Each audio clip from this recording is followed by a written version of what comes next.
If you have ever dreamed of starting a business in Canada, but you are confused about where to start simply because you're not a Canadian resident, then this video is for you.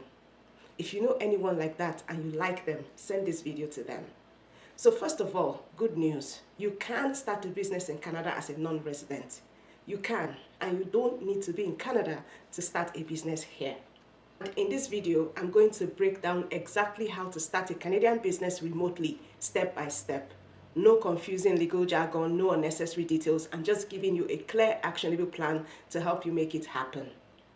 And why does this matter? It's because Canada is one of the best places in the world to do business.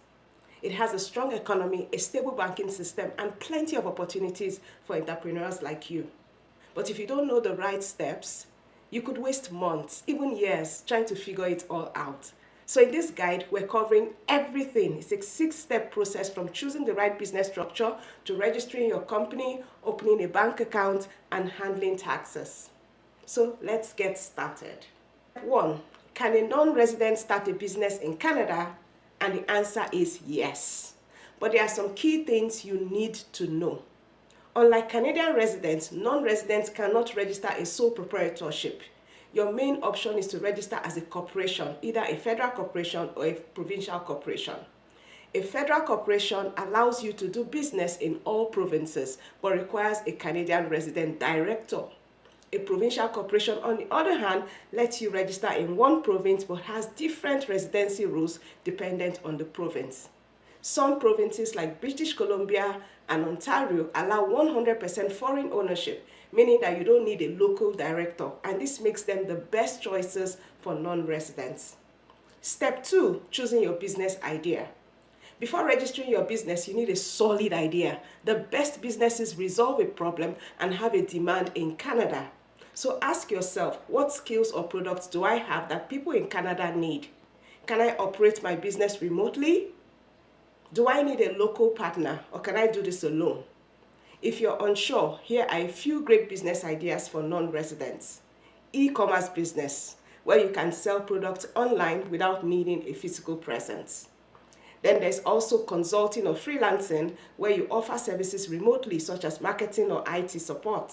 You can also have real estate investment, where you buy and rent out properties in Canada. And of course, there is the import-export business, where you sell international goods to Canadian buyers. Step 3, you register your business in Canada. So once you have a business idea, it's time to make it official. Now you need to choose a business name. Make sure it's unique by checking nuance.com, and then you decide on federal or provincial registration. If you want to operate across Canada, go for federal. If you're focused on one province, go provincial. Then you appoint a Canadian resident director if it is needed. Some provinces require one, but others like BC and Ontario don't.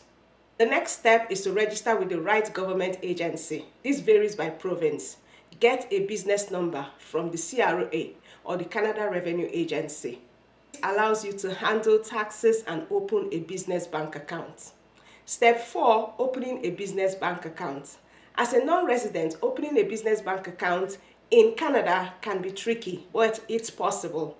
You will need your corporation registration documents, your business number from the CRA, proof of identity, most likely your international passport, a Canadian address. You can use a virtual address or work with a service provider.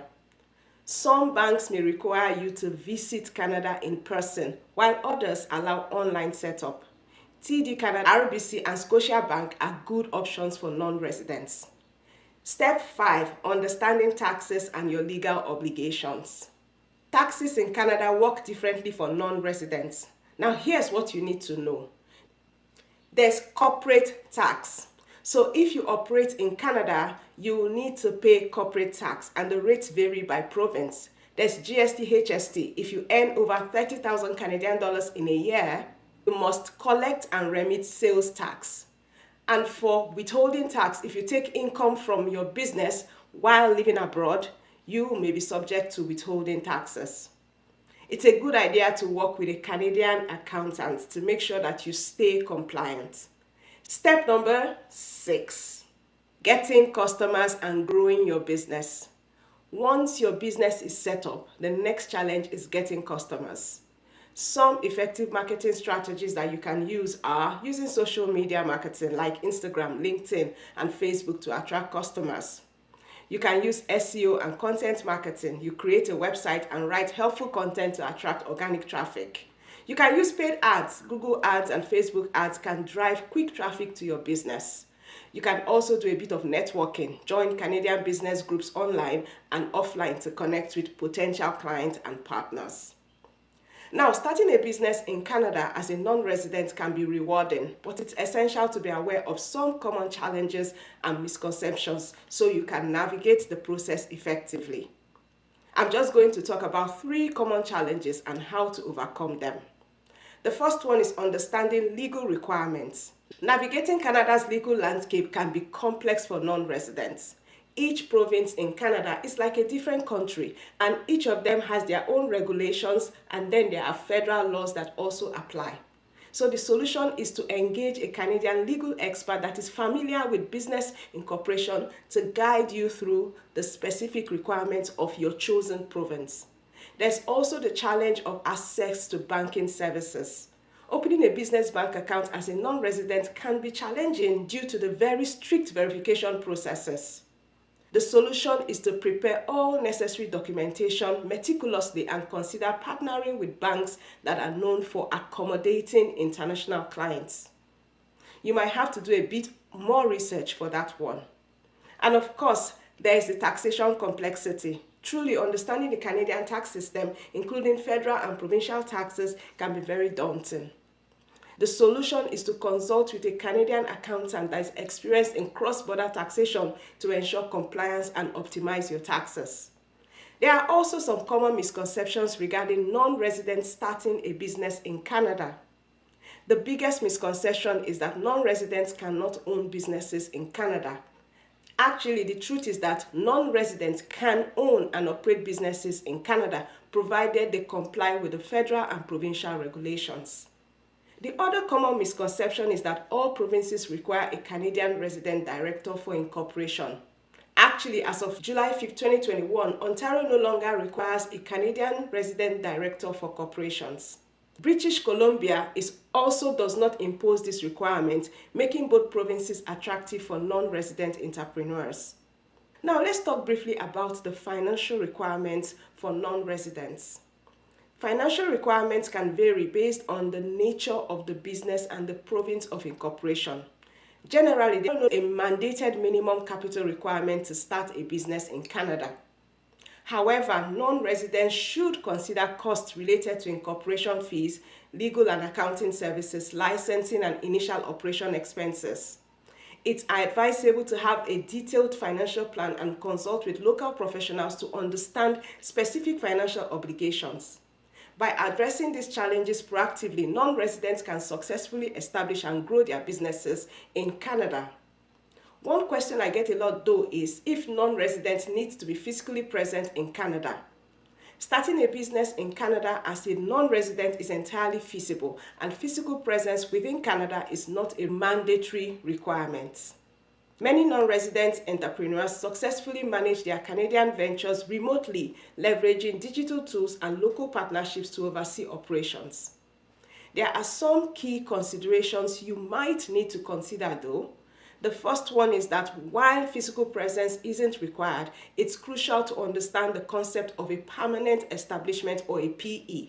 A PE typically refers to a fixed place of business in Canada, such as an office or a branch, through which business activities are conducted.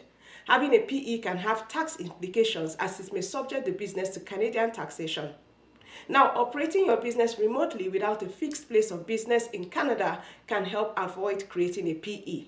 However, certain activities like having employees or agents in Canada who can conclude contracts on behalf of your business might still constitute a permanent establishment. Again, please engage with Canadian legal and tax advisors to ensure compliance with all regulations and to understand any potential tax obligations arising from your business activities. You also need to stay informed and regularly review guidelines from authoritative sources such as the Canada Revenue Agency to stay updated on any changes that might affect your business operations. By carefully structuring your business activities and seeking appropriate guidance, you can effectively manage a Canadian business as a non-resident without the necessity of being physically present in the country. Now you might be watching this and thinking, that sounds great, and then you do nothing. Don't be that person. You now know exactly how to start a business in Canada as a non-resident. If you're serious about making this happen, the first step is to register your business, and I've put a link right here that can help you do that. The only thing standing between you and success is action, so take action today. Thank you so much for watching. Share with a friend and subscribe for more videos like this. Bye.